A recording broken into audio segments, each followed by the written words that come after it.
नमस्कार दोस्तों। आज हम लोग अनुपात और समानुपात का एक और कॉन्सेप्ट लेकर आपके सेवा में हाजिर हुए। सबसे जी सबसे फास्ट मॉडर्न मेथड, जब आपका टीचर ही मॉडर्न हो। चलिए इस कॉन्सेप्ट को हम लोग समझते हैं। ये कॉन्सेप्ट आपको क्या कह रहा है? कॉन्सेप्ट कह रहा है आय माइनस खर्च इजकल टू बचत। कहने मतलब कोई भी व्यक्ति होता है, उसका कुछ न कुछ आय होता है। यदि उस व्यक्ति की अगर आय में से यदि हम जो भी खर्च करते हैं अगर उसे हम घटा दें तो उसके बाद जो हमें बचता है वही उसका की कहलाता है? बचत। ठीक है, तो यही यहाँ लिख दिए हैं आय माइनस खर्च इजकल टू बचत। ठीक है, चलिए पहला क्वेश्चन आपके सामने है। ए और बी की मासिक आय का अनुपात 4:3 है। कहने मतलब कि ए और बी की मासिक आय माने प्रत्येक माह। ठीक है, प्रत्येक माह यानी जो महीना में उसकी आय होता है। ठीक है, ए और बी की जो मासिक आय जो अनुपात दे दिया वो कितना दे दिया? 4:3। ठीक है, चलिए आगे देखिए। तथा इनके खर्च का अनुपात, इनके जो खर्चों का अनुपात है वह 3:2 है। देखिए कमाता है ये कितना? 4:3 के रिस्पेक्ट में, और उसका जो खर्च है ध्यान रखिएगा वो आपका है 3:2 के रिस्पेक्ट में। कारण यदि प्रत्येक की मासिक बचत यानी कि अगर आय में से यदि हम लोग खर्च घटा देंगे तो हमको तो बचत बचेगा। ध्यान दें, कारण यदि प्रत्येक की मासिक बचत 600 रुपया हो तो एक की मासिक आय कितनी है? चलिए तो हम इसे बनाते हैं। आय बोला, आय कितना है सो बताइए। आय जो है ध्यान रखिएगा 4:3 है। 4:3 ये शुरू वाला ए होगा क्योंकि ये शुरू में है तो इसके लिए होगा। ये बी की देखिए कितना है आपका? बी की आय 3। अब हम लोग पढ़ेंगे ए की जो आय है रेशियो में 4 रुपया है, बी की जो आय है रेशियो में क्या रुपया है? 3 रुपया। अब चलिए इनके खर्च का अनुपात, आप देखिए खर्च तो दे दिया है, ध्यान दे 3:2। 3:2। अब देखिए ए की जो खर्च है ध्यान रेशियो में कितने रुपया? 3 रुपया, और बी की जो खर्च है रेशियो में कितने रुपया? 2 रुपया। उसके बाद देखिए कहा कि प्रत्येक की मासिक बचत कहने मतलब जितना रुपया ये बचाता ए उतना ही रुपया भी बचाना चाहिए। ठीक है, इसके लिए जैसे ही बोलेगा प्रत्येक की मासिक बचत तो आपको ये बात ध्यान रखना होगा कि दोनों का रेशियो जो बचत का होना चाहिए दोनों सेम होना चाहिए। चलिए हम लोग खींच देते हैं यहाँ से लेकर आय माइनस खर्च इजकल टू की होता है आपका बचत। आय माइनस खर्च इजकल टू बचत। 4 में से 3 घटा दीजिए कितना बचेगा? 1। 3 में से 2 घटा दीजिए कितना बचेगा? 1। अब हम लोग पढ़ते हैं ए की जो बचत मासिक है कितनी है? रेशियो में 1 है। बी की जो मासिक बचत है रेशियो में कितने है? 1 है। और इसे अब हम लोग इसे ये भी पढ़ सकते हैं कि प्रत्येक की मासिक बचत रेशियो में कितना है? 1 है। प्रत्येक की मासिक बचत रेशियो में कितना है? 1 है। और यहाँ बताइए ध्यान रखिएगा आप प्रत्येक की मासिक बचत कितना है? 600 रुपया है। तो हम लोग कह सकते हैं कि रेशियो में जब 1 है तो यहाँ रुपया में कितना है आपका? 1 बराबर 600। ठीक है, रेशियो के बराबर कितना? 600। अब हमको पूछ के रहा है ए की मासिक आय कितनी है? हमको ए की आय पूछ रहा है। एक बात है रेशियो में आय कितनी है? 4। तो हम लोग 4 को क्या कह सकते हैं? तो 4 गुने कितना? जब 1 कहिएगा 600 तो आप बातें 400 कितना कहिएगा? 6 चौके 2400। 6 चौके 2400 रुपया, ये आपका राइट आंसर। यदि आप चाहिएगा इसे तो बिना कलम पेन उठाए भी सॉल्व कर सकते हैं, बशर्ते बजट और माइंड में आपको ये रहना चाहिए कि आय माइनस खर्च इजकल टू बचत। आय माइनस खर्च इजकल टू बचत। चलिए इसे हम लोग समझते हैं। आय माइनस खर्च है कि नहीं, सॉरी, ए और बी की जो मासिक आय दे दिया रेशियो में कितना दे दिया? 4:3, ये आय के है। ठीक है, तथा इनके देखिए खर्च का अनुपात 3:2 है। चलिए घटाते, 4 में 3 घट गया कितना बचा? 1। 3 में 2 घट गया कितना बचा? 1। प्रत्येक की बचत वहाँ रेशियो में कितना आ रहा है? 1। यहाँ रुपया में कितना आ रहा है आपका? 6, यानी कि 1 बराबर कितना? 600। 1 बराबर कितना हो गया आपका? 600। आप बताइए आपको किसकी आय पूछ रहा है? ए की आय, तो 6 चौके 2400। अगर बी पूछता 6 के 1800। ठीक है, चलते हैं सेकेंड क्वेश्चन की ओर।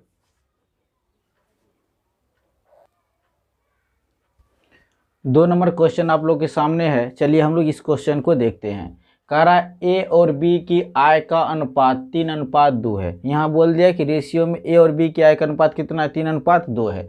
और उसके व्यय का अनुपात 5:3 है। व्यय को ही हम लोग कहते हैं खर्च। व्यय को ही हम लोग क्या कहते हैं? खर्च। चलिए अगला करिए और देखते हैं। यदि दोनों 200 रुपया की बचत करता है, कहने का मतलब है कि दोनों 200 रुपया बचत कर रहा है। करने का मतलब ये है ए भी 200 रुपया बचाता है और बी भी कितना रुपया बचाता है 200। तो इससे हम लोग दूसरे कंडीशन में कह सकते हैं कि प्रत्येक की बचत 200 रुपया है। प्रत्येक की बचत कितनी है 200 रुपया है। चलिए तब कहता है कि तो ए की आय कितनी है। तो आपको पूछ रहा है ए की आय कितनी है, ये आरआरबी का ध्यान पूछा हुआ क्वेश्चन है, ध्यान रखिएगा। एक बोर्ड ने कई बोर्ड पूछे हुए हैं। चलिए हम लोग इसे देखते हैं। आय जो दिया है देखिए ये कितना दे दिया है, ए और बी की आय का जो रेशियो है 3:2 है। तो लिख दिए यहाँ 3:2, ठीक है। ए की जो आय है आपका कितना है दे दिया है, ध्यान रखिएगा 3:2। इनके व्यय को ही हम लोग कहते हैं खर्च, व्यय को ही हम लोग की कहते हैं खर्च। चलिए व्यय का अनुपात दे दिया 5:3। और उसके बाद आय में से अगर व्यय घटा दीजिएगा तो आय माइनस खर्च इक्वल टू क्या हो जाता है आपका बचत। ये बचत बचता है, ये ध्यान दे दोनों कितना रुपया बचाता है, प्रत्येक की बचत 200 है। दोनों माने ए 200 रुपया बचाता है तो बी भी आपको कितना रुपया बचाता है 200। चलिए इसे हम लोग समझते हैं। अब बात है ये 3 में से 5 घटेगा नहीं घटेगा, 3 में से 5 घटेगा नहीं घटेगा, नहीं घटेगा। तो ध्यान ये रखिएगा कि अगर नहीं घटता तो इसके अंतर से इससे गुना और इसके अंतर से इससे गुना, ठीक है। तो अब ये दोनों का अंतर देखिए कितना है, 3 का अंतर बताइए, 3 का अंतर हो गया आपका 1, 1 से इसे गुना कीजिएगा कोई फर्क पड़ने वाला, 1 से कोई फर्क नहीं पड़ेगा, इसमें नो चेंज आएगा। चलिए यहाँ देखिए दोनों में कितना का अंतर है, 5 और 3 में कितना का अंतर है 2 का। आप इस 2 से पूरे गुना कर दो इसके अंतर से, तो 3 दूना कितना हो जाएगा 6, 2 दूना कितना हो जाएगा 4। बताइए 6 में से 5 घट गया कितना बचा आपका 1, 4 में से 3 घट गया कितना बचा 1। आप पढ़िए प्रत्येक की जो बचत है रेशियो में कितना है 1 है। तो रेशनल जो वैल्यू होता है वो नॉमरिकल वैल्यू के बराबर होता है। रेशनल वैल्यू किसके बराबर होता है, नॉमरिकल वैल्यू। जब रेशियो में बचत 1 रुपया है तो यहाँ बताइए रुपया में कितना बचाता है, ध्यान रखिएगा। रेशियो में जब 1 रुपया है तो ध्यान दे, आपको ध्यान दे नॉमरिकल वैल्यू में कितना बचाता है 200। यानी कि 1 को आपने बोला 200, 1 को कितना बोले ध्यान दे 200 ही, ध्यान दे। तब पूछ रहा है आपको ए की आय कितना है रेशियो में, ध्यान दे 6। ये 3 नहीं काउंट होगा, अब 6 होगा काउंट ध्यान से। तो जब 1 कहिएगा 200 तो बात 6 कितना कहिएगा 6 दूना 1200 रुपया। ये आपका राइट आंसर है, ध्यान दे। इसे आप चाहिएगा तो मौखिक भी बना सकते हैं, बशर्ते प्रेजेंट ऑफ माइंड से ही अधिकांश काम करना पड़ेगा, ये ध्यान रखिएगा। चलिए हम लोग देखते हैं ए और बी की आय का जो अनुपात है 3:2 है और उनके व्यय का जो अनुपात है 5:3 है। प्रत्येक के यदि दोनों 200 रुपये की बचत करते हैं तो यहाँ हम लोग देखते हैं आय माइनस खर्च इक्वल टू बचत। 5 में से घटेगा नहीं घटेगा, तो यहाँ देखते हैं इसका अंतर कितना है 2, तो इसके हम लोग खर्च बढ़ 2 से गुना करते हैं, 3 दूना 6, 2 दूना 4। 6 में से 5 घटेगा कितना बचा 1, 4 में से 3 घटेगा कितना बचा 1। यानी प्रत्येक की बचत रेशियो में कितना है 1। जब 1 को आपने कितना बोला है 200। अब बात है 6 कितना कहिएगा 6 दूना 1200 रुपया, यही आपका आंसर, ठीक है। चलते हैं नेक्स्ट क्वेश्चन की ओर।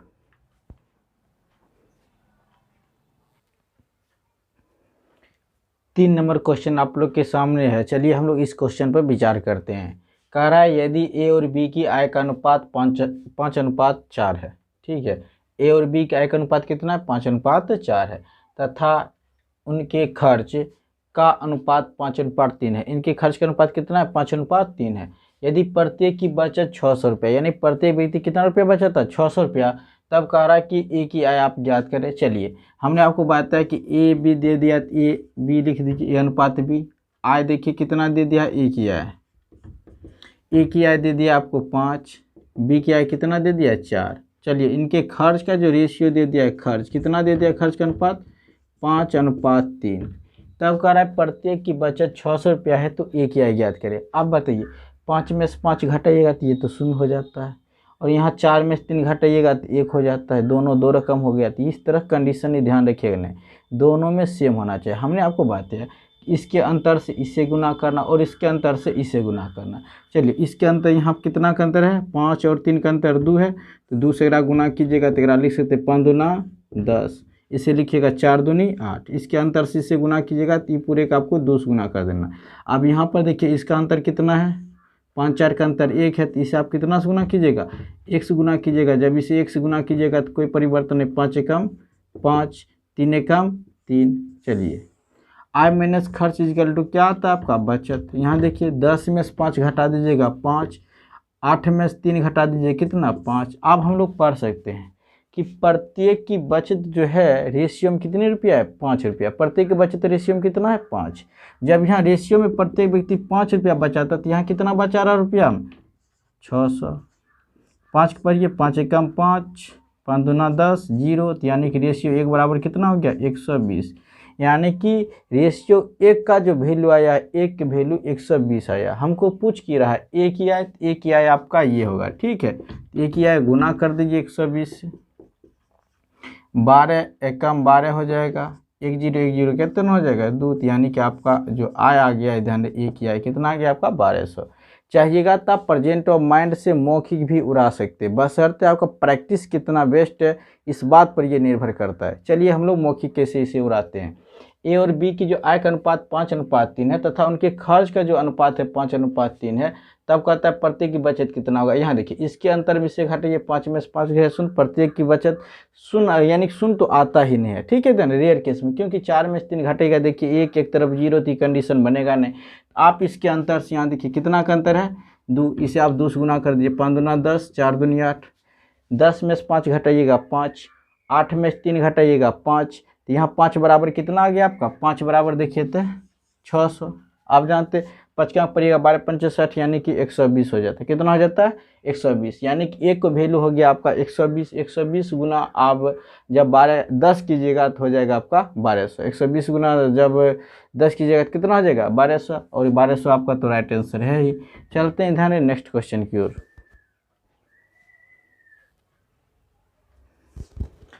चार नंबर क्वेश्चन आप लोग के सामने है, चलिए इसे हम लोग देखते हैं। ये क्वेश्चन कॉन्सेप्ट जो था उससे हल्का अलग है, ये ध्यान रखिएगा। इस तरह के भी क्वेश्चन बार बार एग्जाम में पूछे जाते हैं, काफ़ी हाई स्टैंडर्ड इस तरह क्वेश्चन माने जाते हैं। चलिए हम लोग इसे देखते हैं। कह रहा है 117 रुपया को ABC में 1/2 अनुपात 1/3 अनुपात 1/4 के अनुपात में वितरित करना था। यानी कि 117 रुपया था जिसे 1/2 1/3 और 1/4 के रिस्पेक्ट में बांटना था, ठीक है। परंतु त्रुटि से अगर मतलब होता है गलती से, इसका मतलब क्या होता है गलती से इसे 2:3:4 के अनुपात में वितरित कर दिया गया। बांटना था उसे 1/2 1/3 1/4 के अनुपात में, परंतु उसने इसे रेशियो 2 रेशियो 3 रेशियो 4 के अनुपात में बांट दिया। तब कह रहा है इससे किसको सबसे अधिक तथा कितना लाभ हुआ। इससे बांटने में धन किसे सबसे ज़्यादा लाभ हुआ और लाभ हुआ तो कितना हुआ। चलिए हम लोग देखते हैं। रुपया आपके पास 117 है, चलिए ABC 1/2 1/3 1/4 ये आपको इस रिस्पेक्ट में बांटना था। ये जो था ध्यान सही बंटवारा था। अगर इस तरह से आप बांटते 117 रुपया को, 117 रुपया के यदि आप ए को देते 1/2, बी को देते 1/3 और सी को 1/4 की यदि रिस्पेक्ट में बांटते तो आप सही बंटवारा करते। परंतु आपने इसे त्रुटि बस कहने का मतलब इसे गलती से, माने गलती से आपने ए अनुपात बी अनुपात सी किस अनुपात में मार दिए 2:3:4, ठीक है। 117 ही रुपये किए। अब हम लोग जानते हैं कि इस कंडीशन देखते हैं, रेशियो कभी भी किस रूप में नहीं रहता, भिन्न के रूप में नहीं रहता। अगर भिन्न के रूप में नहीं रहता तो इसके लिए हम लोग क्या कहते हैं एलसीएम लेते हैं हरों का। इस सब के एलसीएम लीजिएगा तो आपको कितना आ रहा है देखिएगा, तो एलसीएम जो होगा आपका 12 होगा। एलसीएम क्या होगा 12, 2 का पर 12, 2 6 12, 3 का पर 3 चौक 12, 4 तिया 12, ठीक है। अब चलिए यहाँ देखते हैं ये रेशियो में रुपया कितना होता है। ये जो है ध्यान रेशियो में आपका रुपया है, रुपया 6 4 10 3 13। जब रेशियो में रुपया यहाँ 13 है तो यहाँ कितना है 117, ठीक है। 13 पर ये 13 9 117, रेशियो के बराबर कितना आ गया 9। इसको मिलना चाहिए 9 6 के 54 रुपये, 51 मिलना चाहिए 9 चौके 36 रुपया, इसे मिलना चाहिए 9 तिया 27। अब चलिए ए को मिलना चाहिए था 54 रुपया, बी को मिलना चाहिए था 36 रुपया और सी को मिलना चाहिए था 27 रुपया। परंतु यहाँ हुआ क्या है सी देखिए, त्रुटि बस इन्होंने बांटा है तो कितना रेशियो 2 3 और 4 के रिस्पेक्ट में, इसका ध्यान जोड़िए 4 3 7 2 9। रेशियो में जब यहाँ 9 है तो रुपया में बातें कितना 117 ही रुपया बांटा है, तो हम लोग कर देंगे बराबर 117। 9 का पढ़िएगा 13 9 117, एक बराबर कितना हो जाएगा 13। अब बताइए 13 दूना 26, 13 तिया 39, 13 चौके 52। अब बताइए ए को मिलना चाहिए था 54 रुपया, पर ओकरा मिला क्या रुपया है 26 रुपया। बी को मिलना चाहिए था 36 रुपया, मिला कितना है बी को 39 रुपया। सी को मिलना चाहिए 27 रुपया, सी कितना मिला है 52 रुपया। आप ही बताइए किससे सबसे अधिक फायदा हुआ। ए को मिलना चाहिए था 54 रुपया, मिला कितना 26, तो घाटा लगा। बी को मिलना चाहिए था 36 रुपया, कितना मिला 39 रुपया, अगर तो 3 रुपया फायदा हुआ। सी को मिलना चाहिए 27 रुपया और इससे कितना रुपया मिला है 52 रुपया। तो कहने मतलब सी को सबसे ज़्यादा फायदा हो रहा है। किससे फायदा हो रहा है सी को फायदा जो हो रहा है, लाभ किसे हो रहा है सी को। वो भी कितना रुपया घटा दीजिए, एक बाकी लीजिएगा 12, 12 में 7 घट गया, कितना बचा 5, 4, 4 में 2 घट गया 2, यानी कि सी को सबसे ज़्यादा फायदा हो रहा है। वो भी कितना रुपया का आपको 25 रुपया की। यही आपका राइट आंसर। चलते हैं नेक्स्ट क्वेश्चन की ओर।